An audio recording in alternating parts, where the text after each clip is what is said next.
Halo para penggemar dan pecinta fisika. Pada video kali ini saya akan menjelaskan mengenai soal-soal yang berkaitan dengan medan listrik. Jadi ini merupakan latihan soal medan listrik. Ada soal yang menarik, soal nomor 1.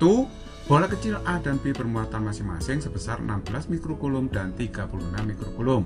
Terletak di udara pada jarak 24 cm. Bila di antara dua muatan tersebut terdapat titik C yang medan listriknya sama dengan 0, maka hitunglah jarak titik C terhadap bola A. Nah, oke, kita jawab ya. Kita gambar dulu medan listrik yang disebabkan oleh muatan A dan B di titik C. Jadi di titik C itu ada medan listrik yang disebabkan oleh bola A maupun bola B. Oleh bola A yang bermuatan positif, arahnya pasti menjauhinya, ya, karena medan listrik tidak suka hal yang positif, sukanya negatif ya. Jadi kalau muatan sumber positif, maka arahnya menjauhinya. Jadi arahnya ke kanan di titik C. Saya beri nama EA, disebabkan oleh bola A. Nah, terus kemudian yang disebabkan oleh bola B adalah EB, arahnya ke kiri. Menjauhi muatan B ya. Jadi arahnya ke kiri. Nah, kalau saya umpamakan jarak titik A ke C itu adalah X, maka jarak C ke B adalah 24 min X. Nah, E di C katanya sama dengan 0. Ini ada dua vektor yang berlawanan ya. Jadi kalau vektornya berlawanan, resultannya harus dikurangi. Jadi EA dikurangi dengan EB sama dengan 0, sehingga EA sama dengan EB. Padahal EA itu adalah kaki per R kuadrat. K itu konstanta Coulomb, Q-nya ya Qi ya.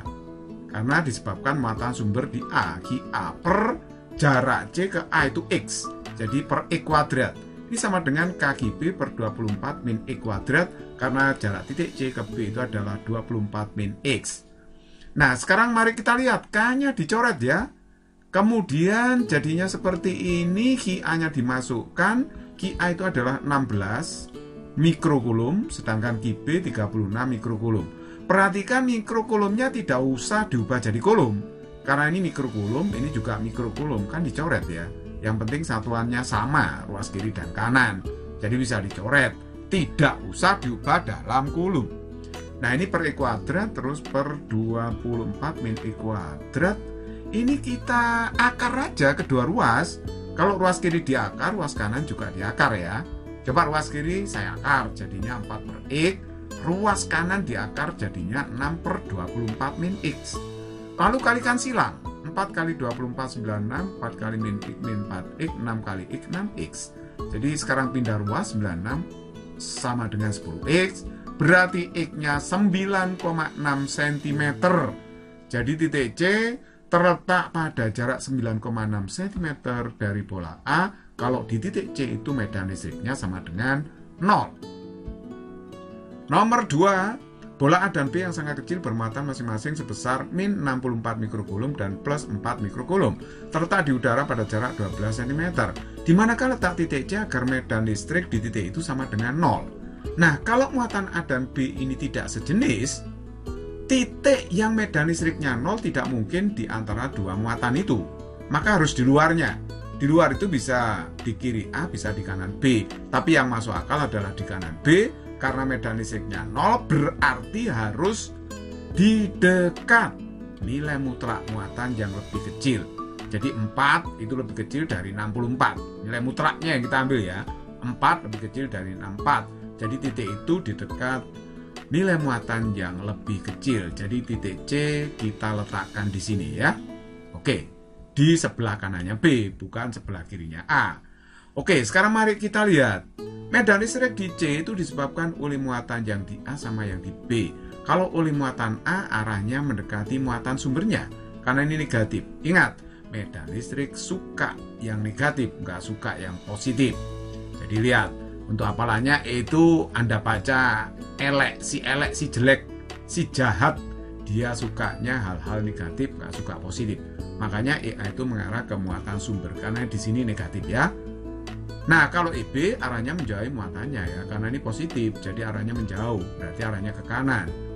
Berarti kalau begitu, jika misalkan C ke B itu jaraknya X, maka kita bisa mencari X-nya itu berapa gitu ya. Nah, padahal kita tahu E di C itu sama dengan 0. Resultan medan listriknya di C itu 0. Nah, berarti EB dikurangi EA harus 0, karena vektornya berlawanan ya, dikurangi, berarti EA sama dengan EB. Kalau EA sama dengan EB ya sudah, tinggal masuk aja, EA-nya KGA per R kuadrat. Tapi, nah R-nya itu adalah jarak titik C, ya, jarak titik C ke muatan di A itu. Jaraknya adalah 12 plus X ya, dikuadratkan. Karena rumus E itu KG per R kuadrat. EB itu KGB per E kuadrat. Jadi jarak muatan C ke B itu adalah E. Nah, sekarang lihat, K-nya bisa dicoret. Jadinya seperti ini. Lalu kita masukkan KA-nya adalah 64. Perhatikan, ini tanda min-nya dilepas ya. Yang digunakan hanya nilai mutlaknya. Tanda min-nya dibuang. Karena tanda minus ini hanya untuk menentukan arah vektor dari E-nya itu. Saya tahu EA itu arahnya ke kiri karena di sini muatannya negatif. Coba kalau ini nggak tahu jenis muatannya, ya kita nggak tahu arah EA-nya, begitu kan ya. Jadi sekali lagi tanda min-nya dilepas, terus kemudian QB-nya 4 mikrokulum, dan ini juga perhatikan mikrokulum tidak usah diubah jadi kulum, karena ini mikrokulum, satuannya itu mikrokulum bisa dicoret ya, yang penting satuannya sama. Nah terus kemudian ini 12 plus X kuadrat, E kuadrat. Nah, gimana caranya ini? Ya kita akar aja kedua ruas. Jadi kalau ruas kiri diakar, ruas kanan juga diakar. Coba kita akar ya. Ruas kiri diakar jadinya 8 per 12 plus X. Ruas kanan diakar jadinya 2 per X. Lalu kalikan silang, 8X sama dengan 24 plus 2X. Nah berarti ini 6X ya, dikurangi 6X sama dengan 24, berarti X-nya ketemu 4 cm. Jadi kalau begitu jarak titik C yang medan listriknya 0 terhadap muatan di B itu adalah 4 cm. Nomor 3, dua bola kecil A dan B masing-masing diberi muatan seperti tampak pada gambar. Berapakah resultan medan listrik di titik C? Ini persoalan yang cukup mudah ya.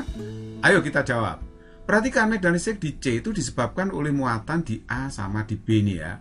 Coba oleh muatan di A itu medan listriknya menjauhi muatannya seperti ini. Jadi kita gambar arah medan listrik di titik C yang ditanyakan ya.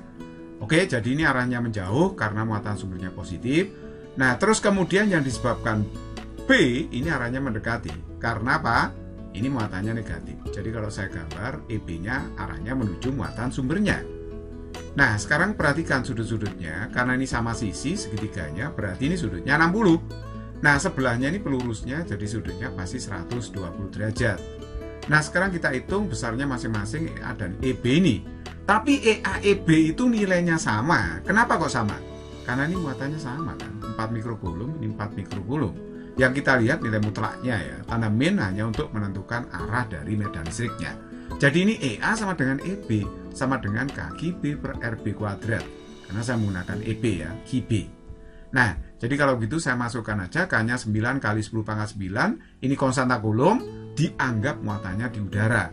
QB-nya itu adalah ini, 4 mikrokulum. Jadi ini kita jadikan kulum ya. 4 kali 10 pangkat min 6 kulum. 1 mikrokulum itu 10 pangkat min 6 kulum. Jadi ini dikalikan 10 pangkat min 6 kulum gitu ya. Nah, oke, lihatlah di sini tanda minusnya tidak dipakai ya. Jadi harus dibuang karena tanda minus hanya untuk menentukan arah medan listriknya. RB itu jarak titik C ke muatan sumber B ini. Jadi kalau begitu ini jaraknya 10 cm alias 0,1 meter. Saya kuadratkan. Jadi kalau dikuadrat 10 pangkat min 2, 10 pangkat min 6 berarti 10 pangkat min 4 kali ini 10 pangkat 5. 9 kali 4 36. Jadi hasilnya 36 kali 10 pangkat 5 Newton per kulum. Nah, perhatikan, tadi EA itu sama dengan EB. Saya misalkan aja sama dengan E. Berarti E-nya itu 36 kali 10 pangkat 5 Newton per kulum. Lalu kita cari resultan medan listrik di C. Karena ini dua vektor membentuk sudut, maka resultannya adalah akar EA kuadrat plus EB kuadrat plus 2EA EB cos 120 derajat. Jadi 120 derajat itu adalah sudut jepitan antara vektor EA dengan EB itu. Nah, sekarang EA-nya saya ganti E, EB-nya saya ganti E ya, saya ganti semua. Akhirnya dapatnya seperti ini. Nah, terus ini 2E kuadrat, ini 2E kuadrat, cos 120 min setengah. Jadi 2E kuadrat min setengah min E kuadrat. Jadi hasilnya adalah E kan ini ya. Karena ini min E kuadrat, 2E kuadrat dikurangi E kuadrat ya akar E kuadrat, hasilnya E. Nah, E-nya tadi mana kan ini? Jadi hasilnya resultan di C itu adalah 36 kali 10 pangkat 5 Newton per kulum. Nomor 4, bola kecil yang bermassa 100 gram dan bermuatan plus 0,75 mikrokulum digantung tali pada dinding dan menyimpang ke kanan seperti tampak pada gambar. Hitung besar medan listrik yang mengenai bola. Nah, ini soal yang cukup mudah. Nah, coba perhatikan, saya gambar dulu gaya berat pada bola. Sebenarnya tadi bola digantung, dipegang di sini, nempel di dinding, begitu dilepas, dia menyimpang ke kanan gitu. Kalau menyimpang, karena dinding ini bermuatan positif gitu ya. Ya bisa dinding, bisa plat gitu ya, bermuatan positif. Jadi menyimpang ke kanan karena muatan ini ditolak oleh dinding. Nah, oleh sebab itu medan listriknya pasti menjauhi dinding karena itu menjauhi muatan positif. Jadi arahnya ke kanan. Nah, terus kemudian gaya kulum yang bekerja pada muatan ini jelas ke kanan kan? Karena ini merupakan gaya tolak dari dinding. Nah, terus kemudian ada juga tegangan tali. Ya, ini sudah saya gambar. Terus kemudian perhatikan, ini saya garis lurus. Maka kalau ini 37, maka ini juga 37 karena ini sudut yang sehadap. Nah, oke, sekarang saya pindahkan vektornya. W itu saya pindah ke sini. Lihat, vektor itu bisa digeser, bisa dipindah, asalkan tidak merubah besar dan arah. Lihat, besarnya sama, arahnya juga sama kan, ke bawah. Nah, F-nya ini bisa digeser ke sini. Jadi pangkalnya F ditaruh di ujungnya W, seperti ini jadinya ya. Lihatlah, arah F-nya sama ke kanan, horizontal, sedangkan panjangnya juga sama kali ini ya. T-nya juga saya geser. Nah, ini saya geser ke sini. Jadi pangkalnya T saya letakkan di ujung F. Akhirnya terbentuk vektor siklis seperti ini. Ini vektor yang mutar.